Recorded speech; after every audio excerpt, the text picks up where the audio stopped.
Welcome back to the deep dive. Today, we're doing something that, well, it might feel a little counterintuitive. Oh, definitely. Because we are taking a massive stack of research, specifically this really detailed review and analysis from the creator, Princess Toynard, and we are focusing entirely on a single chapter of The Lord of the Rings. And not just any chapter. Right.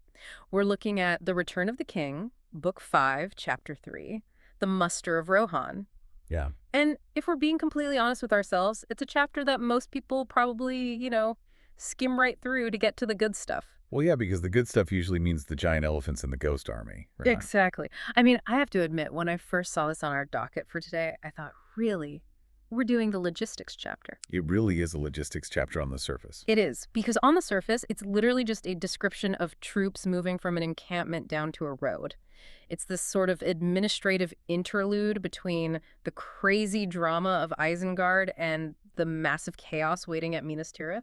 I always call it the commute to work before the actual work starts. The morning commute, exactly. But we have this really fascinating analysis from Princess Toynard that argues we actually have this completely wrong. We do. We totally do. The source suggests that if you view this as just a simple transition scene, you are missing the actual emotional engine of the entire third act. I'd go even further than that, honestly. I Yeah. think the source is arguing that this chapter is the exact moment where The Lord of the Rings stops being an adventure story and starts being a war story. Yeah. Like a real gritty war story. That's a huge distinction to make. So what's the actual core argument here? Because usually when we hear war story, we just associate that with the battle itself, the fighting. Right, but the source material pivots around this one specific word to explain why this chapter matters so much. And that word is inevitability. Inevitability. Yes. The analysis points out that up until this exact moment, there's been a lot of frantic energy in the books. They're running around, fighting off sudden attacks. Yeah, there's running, there's debating, there's a lot of maybe we can fix this, or hey, if we just get the ring to the fire in time. There's still hope for a quick fix. Exactly. But in the Muster of Rohan, that logic completely shifts. The clock has effectively run out. The source describes the atmosphere here not as exciting or adventurous, but as present, breathing, and urgent. Breathing. That is such a disturbing image for a concept like war. It makes it sound like there's this wild animal just sitting in the tent with you. I think that's exactly the vibe Tolkien was going for, and it's exactly what the source is highlighting for us. It's the realization that the time for debate is just completely gone. The beacons are lit. The beacons are lit. Gondor is literally burning. Destiny is calling. And the only choice left isn't if you're going to fight or even how you're going to win. It is simply, how do you answer the call? Destiny calls, and King Théoden answers. That's a line from the analysis that really stood out to me. But before we get to the king himself, I kind of want to stay on this atmosphere for a second. Because you said this isn't an adventure anymore. And when I was reading through the source notes, I was really struck by the descriptors the creator used. Haunting beauty. Solemn tone. It is definitely not a pep rally. No, it's really not. And I think that's where the whole skimming problem comes in for readers. We expect the heroes to be, high-fiving and sharpening their swords with this grim determination. Like an action movie montage. Exactly like an action movie montage. But the source paints a picture of something much heavier. It creates this immense sense of pressure. The source notes that war is no longer this distant threat. Like in the earlier books, the shadow is over there, right? It's in Mordor. It's a dark cloud on the horizon. Right. But in this chapter, the shadow is here. It is blocking out the sun right now. Yeah. And that pressure is where the character work really starts to shine. You really can't understand Théoden or the Rohirrim as a whole without understanding the sheer weight of the air they're breathing in this chapter. So let's talk about the man breathing that air at the front of the line, King Théoden. Let's do it. Because the source really places him right at the dead center of this narrative storm. And I think we need to be careful here, because there's this version of Théoden that lives in our pop culture. The movie version. Yeah, the movie version with the epic speeches and the dramatic charges. But the book version, in this specific chapter, is doing something very different. He is. And to really appreciate what he's doing, you have to look at the before picture. The source reminds us that not that long ago, Théoden was essentially just a corpse sitting on a throne. Right. The analysis calls him weakened and manipulated, drained of will and vitality. We all remember the whole Wormtongue era. Exactly. He was entirely passive. He was being controlled. He was a man who was completely given up on his own agency. But the after picture that's presented in the Muster of Rohan, it's a total transformation. Yeah. The source says he now stands tall. He is fully restored in both body and spirit. Okay, but let me play devil's advocate here for a second. We see this in fantasy literature all the time. The old king gets his magic sword back, the dramatic music swells, and suddenly he's basically a superhero. Is that what the source is describing here? Just a standard fantasy power-up? See, that is the exact nuance the analysis picks up on. It is not a superhero moment at all. It's actually much darker and I think a lot more profound. The source points out that Théoden isn't riding out because he thinks he's going to win. He doesn't. No, he's not riding out because he suddenly feels invincible. So why is he writing then? He is riding because he is committed. The source actually defines his leadership here specifically through the lens of commitment. He fully embraces his role, but, and this is the really crucial part, he understands the cost. The cost, meaning he knows he might die out there. Meaning he knows he probably will die out there. What? The source points out that he knows the danger, and he knows that many may not return, maybe even himself. He isn't riding out with a guarantee of victory at all. He is riding out with a guarantee of death, or at least the incredibly high probability of it. That is a very, very different kind of courage. It's the ultimate definition of courage, isn't it? I mean, if you know you're going to win, that's not bravery. That's just execution. Bravery is acting when you know you might not come back. The source notes a very simple phrase from the text. He rides. 2 words. Simple. But in those 2 words, you have the entire redemption arc of his character. The source also mentions that this moment seals his part in the War of the Ring. That phrasing implies that up until this point, things were still kind of fluid. He could have stayed in the hills, right? He could have just played defense. Exactly. He easily could have said, look, Rohan is easier to defend if we just stay up here in Dunharrow. Let Gondor fall. Strategically, you could make a really solid argument for that. But he doesn't do that. No. He chooses the offensive. He actively chooses to ride into the trap. And that choice is what seals his legacy forever. He moves from being the doting, manipulated old man to the true guardian of the West. It's the weight of knowledge. He isn't naive about what he's writing into. Not at all. And I think that's what makes the atmosphere so solemn, as the source puts it. If he were shouting and screaming and promising everyone a glorious victory, he would look like a fool.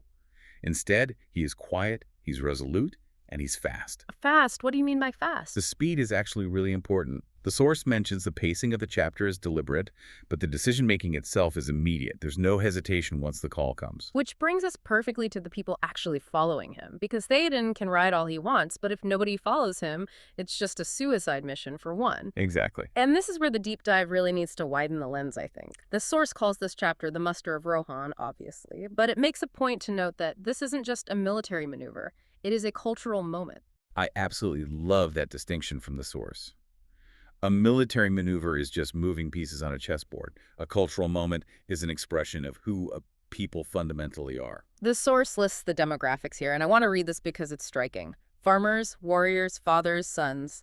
And I felt like when I first looked at the outline, I glossed over that a bit too quickly. Let's really dig into that list. Fathers and sons. It grounds the fantasy so much, doesn't it? Yeah. We are so used to reading about armies in these epic books. Yeah. And an army is a singular noun. It's just a block of stats on a page. But the source says this chapter specifically gives us glimpses of individuals to ground the epic scale of war in personal humanity. Consider the actual logistics of that for a second. This isn't a modern standing army sitting in a barracks just waiting for a phone call. These are agrarian people. Right, they are spread out across a massive, massive territory. So when the red arrow comes, when the actual call goes out, what really happens? You have a farmer who is maybe halfway through plowing his field. He has to stop what he's doing. He has to go into his house and find his old mail shirt that maybe doesn't even fit anymore because he's put on 20 pounds since the last time they fought. Right. He has to say goodbye to his wife. He has to grab his son, who maybe has never even seen a real battle, and say, come on, grab your spear, we're going. And leave the farm. Leave the crops in the field. Leave the women and children alone in a time of brutal war. That is the cultural moment the source is talking about. It's the total mobilization of an entire society. And the source notes very clearly, They do not hesitate. Which is just incredible when you actually sit down and think about it. Yeah. Why? Why do they drop the plow? Yeah. Why do they leave the safety of their valleys? That's the million-dollar question. Is it just feudalism? Is it just, well, the king says go, so I have to go? The source suggests it's way deeper than just following orders. It identifies two main motivators for these people: fulfilling ancient oaths and honoring bonds forged long ago with Gondor. Ancient oaths. That phrase carries so much immense weight in Tolkien's world. It really does. And I think for a modern listener, that can be a little hard to grasp. We live in a world where contracts are broken all the time, where politicians flip-flop on promises daily. But in this specific context, the Oath of Oral, which is the promise that Rohan would always help Gondor, is existential. Meaning what, exactly? Meaning, if they don't ride when Gondor calls, they aren't just being bad allies. They literally cease to be Rohirrim. Their entire cultural identity is intrinsically tied to this one promise. To break the oath is to unmake themselves as a people. Wow. The source really emphasizes the emotional weight of this. It says there is a deep realization that these ordinary people are leaving their homes, perhaps forever. That brings us right back to that fathers and sons demographic you were talking about. If the father and the son both ride out together and the battle goes badly, Which it probably will. that entire family line is just gone, erased. Extinguished completely. And they know this. They all know this. That is where the atmosphere is so incredibly specific. The source describes the landscape itself as almost being a participant in this tragedy. Yes, let's talk about the setting, because the source spends a really good amount of time on the visual and auditory details of this chapter. It calls the landscape a silent witness to history unfolding. I just love that image. The land itself is watching them leave. The key words the source pulls out from the text are windswept, vast, and golden. Now, golden usually sounds, I don't know, happy. It sounds like a warm summer afternoon. But here, when you combine it with windswept and vast, it feels very different. It feels lonely. Golden might refer to the quality of the light or maybe the tall grass of the plains, but windswept implies total exposure. There is nowhere to hide out there. You are just small figures on a massive, empty stage. And the vastness really underscores how few of them there actually are. 6,000 spears. Right. Which sounds like a lot of guys, until you remember they're riding off to face tens of thousands of enemies. The landscape actively emphasizes their fragility. And it isn't just visual either. The expert analysis points out the auditory details too, the real sensory experience of the muster. Right. It's not just what you see. The source mentions things like horns echo across the plains, armor is donned, horses are saddled. Those sounds, you can almost hear them. The creak of the leather, the clinking of the metal rings, the blowing of the horns, it creates this steady rhythm. It creates a ritual. The source argues that the pacing here is deliberate and heavy with anticipation. Why is that deliberate pacing so effective, though? Because, frankly, if I'm reading a fantasy war book, I kind of just want to get to the fighting. Why make the reader sit through the literal saddling of the horses? Because if you rush straight into the fighting, you completely lose the weight of the moment. The source says it builds tension through preparation rather than combat. It's the slow tightening of the bowstring. That's a great way to put it. You need that tension. You need to sit with these characters while they put on their armor, because that is the exact moment when they are actually confronting their fear. It's the difference between a cheap jump scare and a feeling of deep dread. Exactly. A jump scare is cheap and fast. Dread takes time to build, and Tolkien takes his time here. The source uses a very specific, beautiful word to describe the prose style in this chapter, elegiac. Yes, that word really popped out to me when I was reading through the analysis too. For anyone listening who might not be an English major, let's unpack that word. An elegy is a poem for the dead. It's a funeral song. Right. So why is the source calling this chapter elegiac? These guys are alive. They're strong. They're mounting up and riding to war. Why use a word that is strictly associated with mourning for a mobilization scene? That is the absolute genius of the source's observation here. An elegy is a lament for something that is already lost. The source argues that the text is treating the Rohirrim as if they are already ghosts. Oh, that is chilling. It is. It implies that we are watching the end of an era.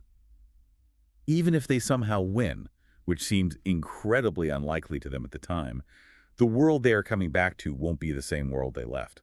The haunting beauty the source talks about comes directly from that profound sense of loss.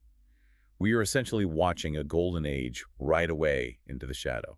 The source explores this duality of tone really well. It lists these contrasts: pride versus sorrow, courage versus foreboding. It's that perfectly bittersweet mixture. You are so proud of them because they are answering the call and doing the right thing. But you are incredibly sorrowful because you know what is waiting for them at the end of that road. It's the long defeat, as Tolkien calls it. Precisely.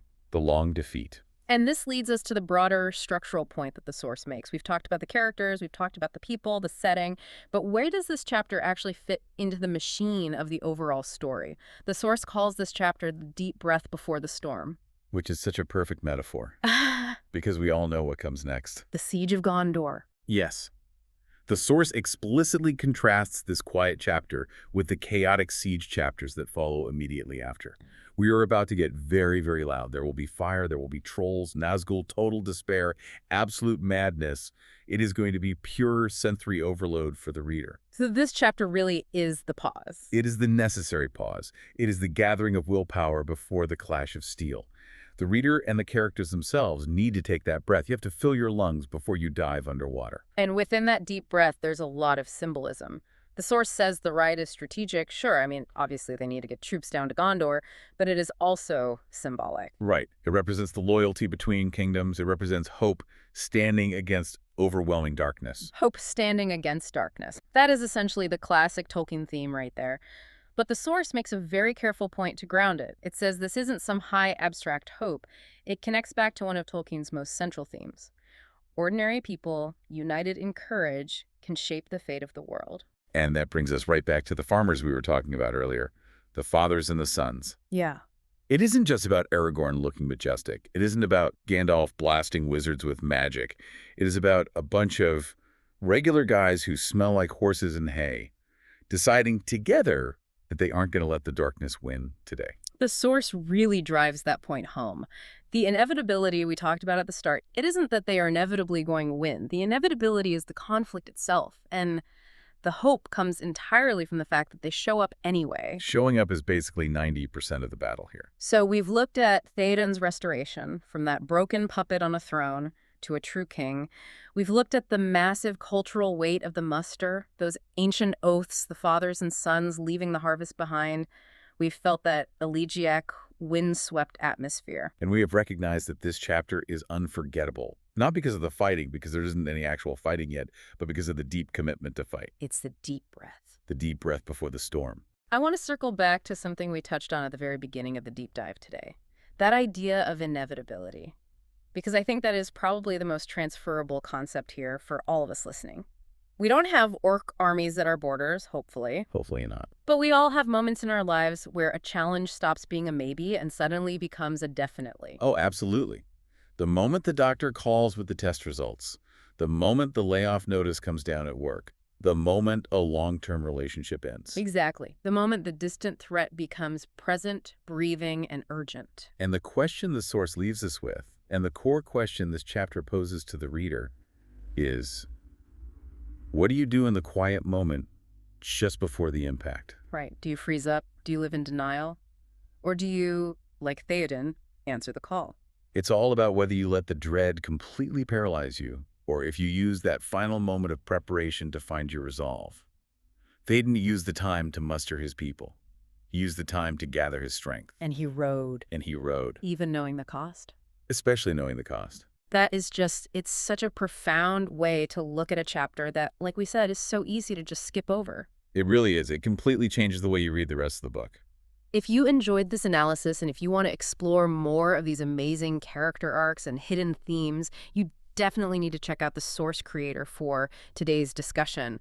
That is the Princess Toy Nerd YouTube channel. Highly, highly recommended. They offer incredibly detailed book reviews, these really magical fandom deep dives. If you want to keep your Middle-earth adventures going strong, that is absolutely the place to go. Absolutely. It sounds like they really get the why behind the what of this story. They certainly do. It's great work. Well, thanks for riding with us today on this deep dive. It was a heavy one, but I think a really necessary one. Always a pleasure to dig into this stuff. See you next time.